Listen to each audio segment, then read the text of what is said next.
so the started out as just a brand apparel company. We did shirts and hats and dab tools and things like that. Try to be the brand ambassador for the whole industry as a whole. That was in Seattle, and then man, as I got out of the West Coast and the Oklahoma thing became an option actually in July, I believe, and they passed it in 3 months. And I teamed up with two of my buddies in Austin, and then our partner already had a farm in Broken Bow. So once that passed legislation, we set up in Broken Bow at his property. So we had some equipment. His name was Brant, and he had some infrastructure there. So we started from there. That's good. Yeah, so we started from there and put everything together, made it like a cannabis brand. So it was just a culture brand for several years, and then we added a farm to it and kind of had some backing like that, and started doing cannabis, and then ventured into extractions, and then dispensaries as well. Mm-hmm. Well, obviously the thing that attracted me first was your marketing. Thank you. Yeah, and so you're responsible for that. Yeah, myself and the artist, John, he's out of California in Los Angeles. He does Nice. a lot of the artwork. Him and I have pretty much sketched it. We've been working together about 6 years, so I sketch everything out and send it to him, and then he kind of puts his twist and his flair on things, and like the loud artwork, and makes things pops and using the colors and things like that. So he's done a great job. Right. Yeah, it's like, I love you all's branding. It's Thank freaking you. awesome. Yeah. He's really done a great job conveying some of my themes or ideas. He's not a smoker himself, so it was a long process explaining to him about hash or BHO or live resin or why we want to do certain things or why Right. certain things have to be a certain color, you know. Yeah. And but he really nailed it. So it's That's we've awesome. had a great working relationship. Yeah, and through your branding, man, I really discovered your product. Right on. Yep. And so that's whenever I found out that Robert Farmer was the real deal. Because you guys, you focus on the full spectrum. Exactly. I mean, you guys are about the medicine and the branding. Right. And it was like a whole deal, and I was like, yeah, man, these guys know what they're doing. It's nice when both Love it. packages match. Yeah, Just yeah, fancy right. packaging For sure. and a bunch of distillate product on the backside of that. Yeah, exactly. You're exactly right. And we do really care about the product and the quality of the product. And that's why we kind of lean towards live resin on most of our products, and just the terpenes, the full extraction out of there, the flavor you get from that. So, like you said, instead of that distillate, really strong high, you're getting the full terpene high.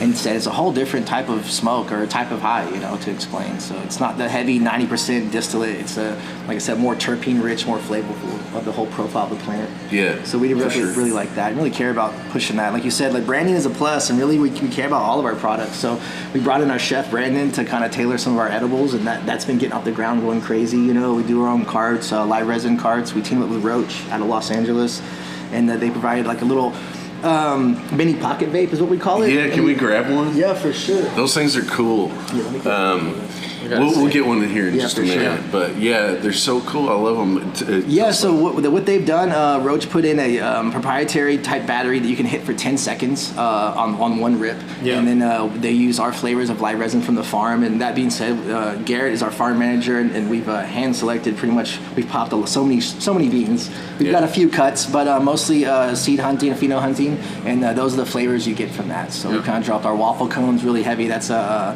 Jet Fuel Gelato and Doselato from Compound Genetics. That was a pretty popular flavor. And then Tsunami from In-House Genetics is Slurricane 2 crossed with 23.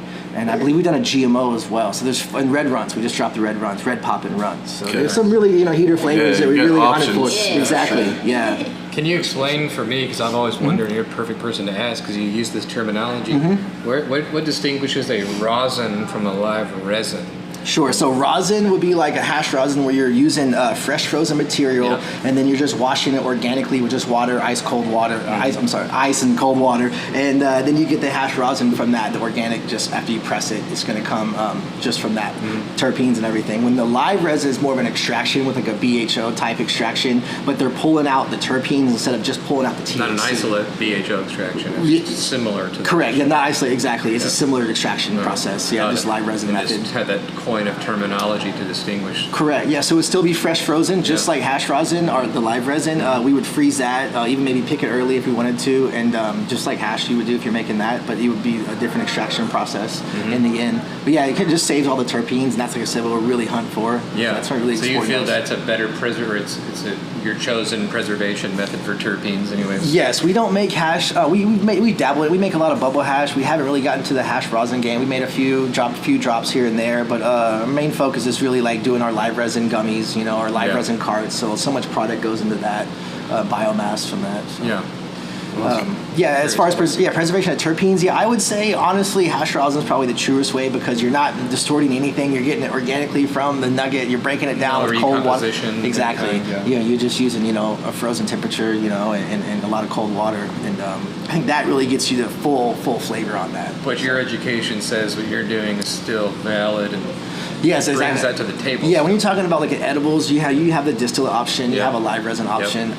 I've not gotten too much into the live rosin gummies, hash rosin gummies that much. There's a few brands that make them and they're good. And but yeah, I think the live resin you can really feel the terpenes after you decarboxylate and everything like that.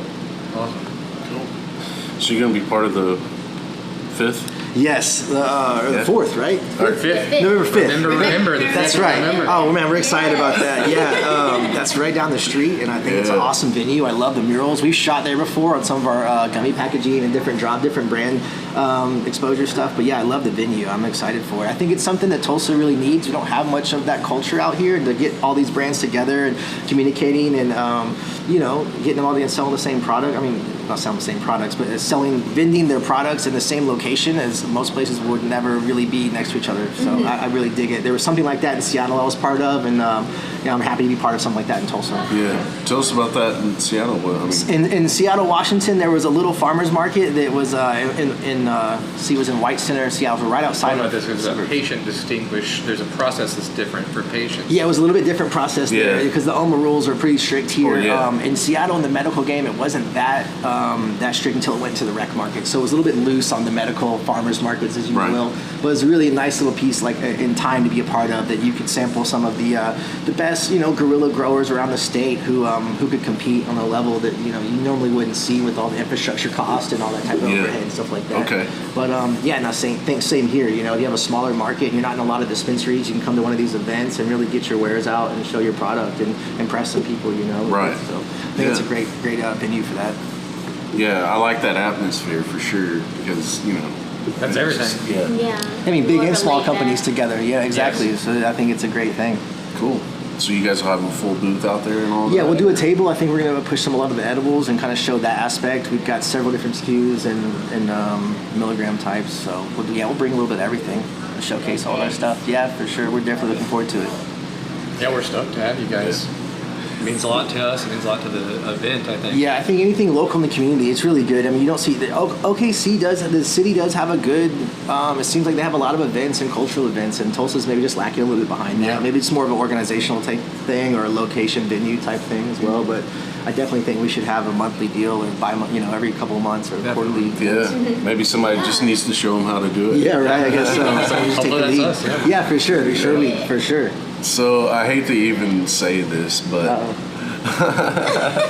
how do they find Robot Farmer online? Seriously, yeah. I mean, if you don't know, then You can check out robotfarmer.com. That kind of showcases a lot about what we do, and we have products on there. All of our merch is on there. It directly links to our Instagram. You can go to the Instagram Robot Farmer. Sometimes it's kind of shadow banned, so you have to type it all the way out. Yeah. But it happens. It's okay. Yep. it's good. It just part of means the- that Part you're of the deal. legit. Yeah, right. Yeah, Yeah, exactly. Not worried about you. Right. You got IG cred. Right. And then we have the robotfarmer.tulsa account as well to showcase what's going on in the dispensary and stuff like that. The Robot Farmer account just generally showcases the whole brand as far as the Yeah. whole aspect, a little bit of everything. Cool.